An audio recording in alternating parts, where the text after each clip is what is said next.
เฮาไปรวมพลังเอาไว้เพื่อชาติลาวเฮืองรอ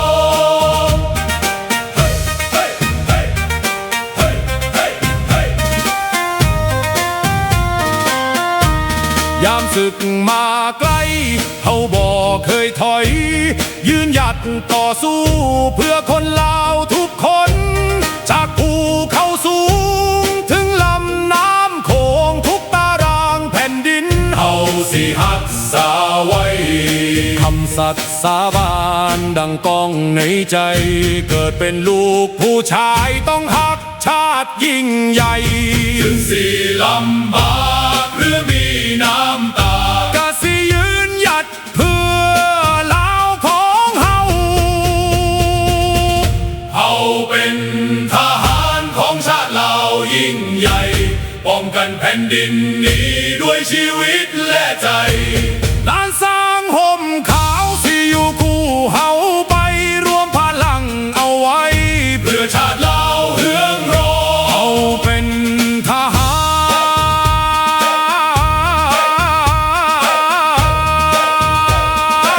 รของชาติลาวยิ่งใหญ่ป้องกันแผ่นดินนี้ด้วยชีวิตและใจ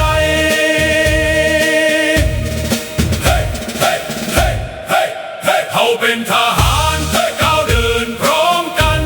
ทหารเหล่านั้นบ่ยอมแพ้ผู้ใด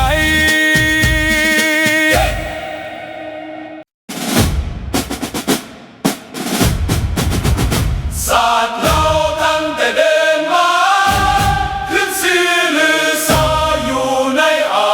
เซียนศาสตร์เราผูกพันไมตรีหวังสามัคคีฮักพ้องกัน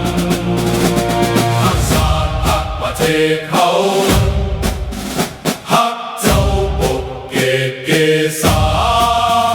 ฮักศาสตร์ฮักศาสตร์สมาแต่บุหารมาฮักษาดินแดนบ่ให้ศาสตร์ใครมาล้วนฮาวีอบอุ่นญาติแย่งสิ่งเอาให้คืนเข้ามาลู่วุ่นวายสู้จนตัวตายต้านทานศัตรูซอยเสพสู้เลือดเนื้อเสียเมาฟื้นฟูผู้เอาบรรเทาทุกข์กันฮักศาสตร์ฮักศาสนาแต่บุหารมาฮักษาดินแดน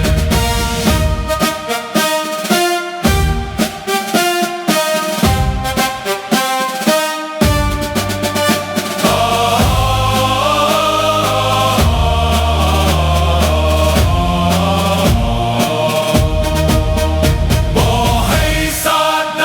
มาล้วนฮาวีลบกวนญาติแย่งสิ่งเอาให้คืนเข้ามาลู่วุ่นวายสู้จนตัวตายต้านทานศัตรูสวยเสษสู้เลือดเนื้อเสือเปาไฟฟูคู่เอาบรรเทาทุกข์กันสวยเสษสู้เลือดเนื้อเสือเปา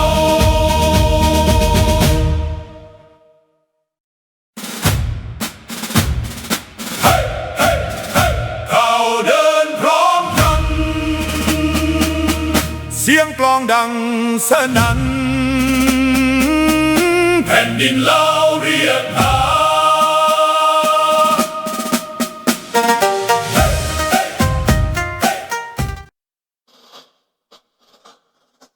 สบายดีพี่น้องเนาะมาแล้วได้ยินดีบ่เอาขึ้นอีกเนาะเสียงเนาะคือสิโอเคเนาะเสียงนี่เนาะเสียงไม้บ่แห้งเพิ่นบอกมาแล้วสบายดีพี่น้องลูกหลานคนลาวคนไทยอยู่ใส่ก็แล้วแต่ที่ฮักหอมเสรีภาพและประชาธิปไตยทุกท่านเมื่อวานนี้บ่ได้อยู่พาหลานสาวไปเที่ยวสภาเนาะเที่ยวสภาของแคนาดาเขาเลยจะได้แนวมาเล่าสู่ฟังมื้อนี้แต่ก่อนอื่นเบิดขอขอบใจท่านสมนึกเนาะท่านสมนุกเพชรปรียวันเนาะ อยู่รัฐไอโอวาเพิ่นได้ฝากโมเนออเดอร์มาให้25เหรียญเนาะ25เหรียญอเมริกาเด้อขอบอกขอบใจหลายๆจะบ่ได้ตอบทางจดหมายเด้อพี่น้องขอตอบทางนี้ทาง YouTube เนี่ยเลยเนาะเพราะว่าจดหมายไม่ตอบบ่ไหวเด้อเขียนอีเมลเขียนหนังสือนี่ครับพระเจ้าเขียนบ่ไหวมันหลายเนาะผู้เขียนจดหมายมาเนี่ยมันตอบบ่ไหวมันอันนั้นสมัยก่อนจะแมนอยู่เนาะแต่สมัยนี้เอาตอบทั้งนี้แหละตอบทั้งนี้ขอบอกขอบใจหลายๆขอให้ท่านแต่มีแต่สุขภาพแข็งแรงแล้วก็มีแต่โชคแต่ลาภแต่ร่ำแต่รวยเด้อที่ให้การสนับสนุนประชาธิปไตยมานี้ข้าพเจ้าขอฮู้บุญคุณท่านเด้อพี่น้องเด้อที่ส่งมา25เหรียญเนาะเพิ่นให้ค่ากาแฟเพิ่นว่าเพิ่นก็ว่าที่หน้าน้องสี่ส่งมาเอกเพิ่นว่าให้เขียนตอบเนี่ยเด้อเพิ่นว่าอ้ายขอโทษเด้อจะบ่ได้ตอบทางจดหมายเด้อจะตอบทางนี้แหละมาฟังทาง YouTube เฮานี้เนาะแล้วก็กดไลค์กดแชร์ขอบใจหลายๆขอบใจพี่น้องชาวหนุ่มหรือว่าคนหนุ่มน้อยในไอโอวาเนาะลูกหลานทุกคนอยู่ในไอโอวาในรัฐไอโอวาในอเมริกาทั้งหมดเฉพาะเลยในประเทศฝรั่งเศสแคนาดาทั่วโลกพี่น้องเนาะขอบใจหลายๆที่ให้การกำลังใจมาเนาะข้าพเจ้าได้แต่งเพลงออกมาหลายเพลงแต่เพลงเมื่อกี้นี่ปรากฏว่าเพลงตัวสุดท้ายนี่นะที่เปิดเมื่อกี้นี่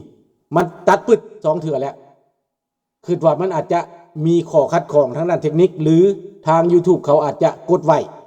ข้าพเจ้าจะเข้าไปกวดเบิ่งเลยจะเปลี่ยนเนื้อบางเนื้อมันอาจจะทัชมันแห้งพูดข้าพเจ้าจะเปลี่ยนผ่อนลงจากเนื้อเนาะแต่ว่าหน้าตาข้าพเจ้าเองเด้อพี่น้องที่ร้องเพลงกันนะ3เพลงกันนะเป็นหน้าตาข้าพเจ้าเองเนาะจะเริ่มพยายามเฮ็ดพยายามเอาออกมาให้มันถึงลูกถึงหลานว่าให้ลูกหลานได้ฟังเนาะคือเพลงเมื่อกี้นี่ก็เพลงประชาธิปไตยหั่นนะลำเพลินประชาธิปไตยแล้วก็มี 2-3 เพลงเดี๋ยวนี้เพลงลูกสุนทรามาแล้วไปเอาแนวมาวาดนี่ก็ให้มาฟังแต่ยังบ่ทันม่วนมาในจังหวะเขาห้องว่าบัสลบเนาะพยายามจะเฮ็ดบัสลบใหม่ให้บัสลบของลูกมันอาจจะไวไปหน่อยนึงหรืออาจจะเข้าไปแก้ไขเนาะบัสลบแหละในการเน้งตีกันนั่นของลุงก็ยังบ่ทันชัดปานใดขอแก้ไขเด้อขอจะปรับพัฒนาไปเรื่อยๆแปลงไปเรื่อยติชมมายิ่งดีเด้อพี่น้องเด้อพอข้าพเจ้าจะได้กำลังใจเฮ็ดเพราะว่าเฮ็ดบางเทื่อเฮาเฮ็ดมาเมื่อยๆมื้อวานนี้มาเมื่อยๆแต่งได้3เพลงเฮ็ดออกมาได้3เพลงเนาะแปลว่าใช้ AI ให้แหละแต่ข้าพเจ้าก็ใช้ความพยายามในการเนื้อหาหรือขั้นการแต่งการเว้าแล้วเขาไปเปลี่ยนเขาไปปรับมันก็บ่ไม่ได้ง่ายจักอันดอกเฮ็ดหยังก็ได้แต่ขอบอกขอบใจที่ให้กำลังใจมาเด้อพี่น้องเด้อขอบใจที่ติดตามและกดไลค์กดแชร์กดชมให้เด้อกดซับให้เด้ออันนี้สำคัญคือกำลังใจไล่ซับเนาะขอบใจไม่มีเพิ่นเอากาแฟมาให้เนาะว่าท่านได้เอากาแฟแต่เช้ามาแต่ออตตาวาเมื่อยหลายมื้อวานนี่นอนก็บ่อยากค่อยหลับมันเมื่อยมันร้อนไปออตตาวาไปกลับดิพาหลานไปเที่ยวมากับมาดึกมาค่ำแล้วเมื่อยหน่อยนึงเนาะเอามื้อนี้จะเข้าได้ประเด็นเลยเนาะพี่น้องเนาะประเด็นก็เป็นว่าเขาทรงสการนายไซสมพรข้าพเจ้าบ่มีความเศร้าจักดีพี่น้องบ่มีความเศร้าเลยแล้วข้าพเจ้าบ่มีความเห็นใจเลยบ่รู้สึกว่าเป็นแนวใดแต่เมืองลาวเขาตีข่าวตีเหล้าแพ้อย่างนักตีอย่างนักแบบกระเลิกประชาชนทุนทุกข์ทุนยากแต่เอาเงินไปลงทุนปลูงศพอย่างใหญ่หลวงระดับชาติระดับแก้วที่เข็นขาคนลาวน่ะนะคือข้าพเจ้าเว้านั่นแหละพระเจ้าแผ่นดินลาวตายทั้งคนตายทั้งครอบทั้งครัวบ่มีผู้ใดไว้อะไรประเทศเพื่อนบ้านก็มีจิลีปานห้อยไข่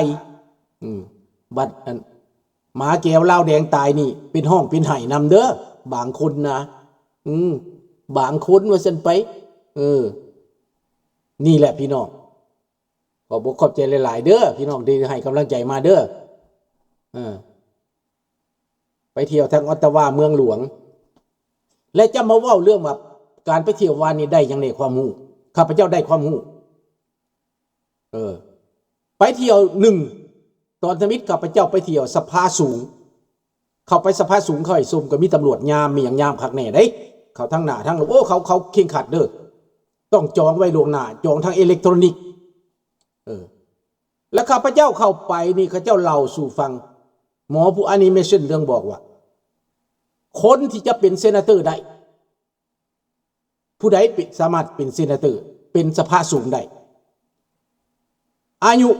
28 ปีขึ้นไปบ่20กว่าปีขึ้นไปข้าพเจ้าจำบ่ได้ปานใดผมหลายคนฟังบ่ครับฮอด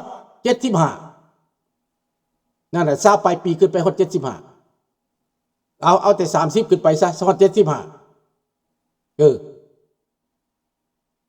แล้วมีเงิน 4,000 เหรียญเป็นเจ้าของบ้านเป็นเจ้าของที่ดินจังสมัครได้บ่เลือกสัญชาติบ่เลือกผิวพรรณบ่เลือกเสื้อชาติต้องเป็นแคนาเดียนต้องเป็นสัญชาติแคนาเดียนแต่บ่เลือกผิวพรรณจะมาจากประเทศใดก็ตามที่มาได้เป็นแคนาเดียนแล้วสมัครได้และบ่เลือกว่าเจ้าจะต้องเป็นได้ปริญญาโทปริญญาเอกบ่ข้าพเจ้าก็สมัครได้แล้วบ่สมัครได้ข้าพเจ้าเลยบอกว่าข้าพเจ้า74แล้วปีเดียวน้อยซ่าไปแล้วโอ้มันบ่ซ่าแล้วว่ะถึงเจ้ามาได้เป็นปีเดียวก็แม่นเกียรติศักดิ์ศรีเราอ่ะโอ้แม่นความเราได้ข้าพเจ้าควรจะไปสมัครแต่ดลได้นี่นะสมัครหาเสียงแต่ดล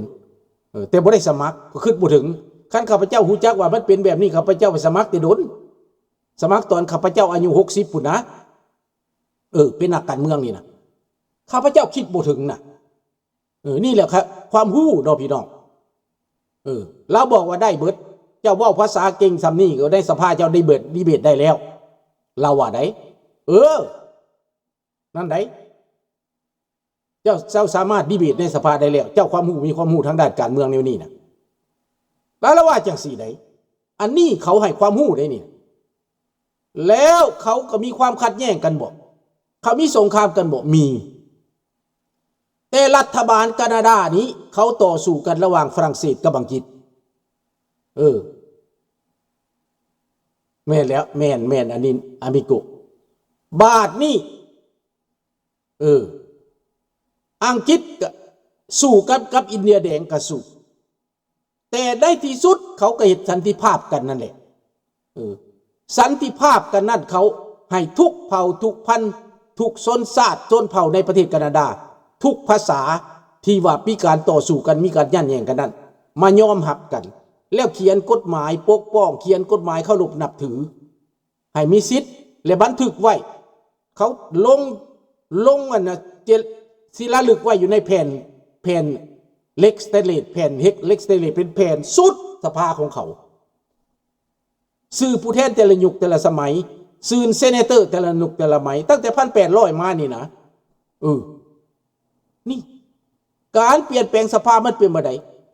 ประธานสภาเขาเฮ็ดหยังกฎหมายเขามาแต่ไสเขาออกกฎหมายจากเซเนตเป็นผู้ออกกฎหมายและประธานสภาเป็นผู้นำเข้าไปสภาขึ้นเสนอมันเป็นความรู้ใหม่ๆที่ข้าพเจ้าได้เรียนมาเด้ข้าพเจ้าเข้าใจอยู่แต่มันบ่ได้เข้าใจหมดหลอนแบบนี้เทื่อหน้าจะไปวิสิตอีกเพื่อเรียนเอาความรู้โดยเฉพาะนี่แหละพี่น้องแล้วไปเฮียนไปซื้อปื้มมาเฮียนบ่ลาบ่สวยเราดีใจที่ได้มาเล่าสู่ฟังเด้อพี่น้องเด้อเรื่องสภาเขานี่แหละเขาปกครองแต่ลาวเฮานี่ฆ่าแกงกันมา50 ปีบ่แก้ไขบ่ออกกฎหมายตัวใดและบ่เปลี่ยนแปลงการเมืองให้มันเข้ากันกับคนลาวยังเอาเจกเอาเกลียวต่อไปอยู่ยังดื้อด้านยังฝืนต่อไปอยู่อันนี้เป็นเลวทรามที่สุดในประวัติศาสตร์ยังเข็นขาฮาวียังย่านแย่งส่งสิงยังบ่ลดละอยู่พี่น้อง50 ปียังบ่ลดละเขานั่นปีเดียวที่เขาเกิดสงครามปีเดียวเขาก็แก้ไขหาทางลงหาทางเจรจาหาทางออกเพื่อให้ผลประโยชน์ของประชาชนได้ที่สุดเห็นว่าจะมาจากประเทศใดก็ตามนี้จากสงครามมาอยู่นี่เขาก็ย่อมหาว่าเป็นพลเมืองของเขาถ้าเจ้าหนีจากสงครามได้ถ้าเจ้าหนีจากการเมืองได้เจ้าเป็นสัญชาติแคนาดาได้เจ้าผ่านตามขั้นตอนได้เจ้ามีความบริสุทธิ์ใจได้นั่นถ้าเจ้ามาแบบจะเป็นเทอร์โรริสต์เจ้ามาเกลียดชังแคนาดาเนี่ยก็จะไม่ได้เป็นแล้วเจ้ามาเจ้านำลัทธิคอมมิวนิสต์มาจะมาแผ่ภายก็ไม่ได้เป็นแล้วนั่นนี่พี่น้องมันสำคัญดังนั้นข้าพเจ้าก็ได้ความรู้มาแบ่งปันกับพี่กับน้องเนอะสำหรับประชาธิปไตยดังนั้นการต่อสู้ของเฮานี่บ่ได้ล่าได้สวยได้พี่น้องคนลาวทั่วโลกที่ฟังเพลงข้าพเจ้าแล้ว อย่าคิดว่าเป็น AI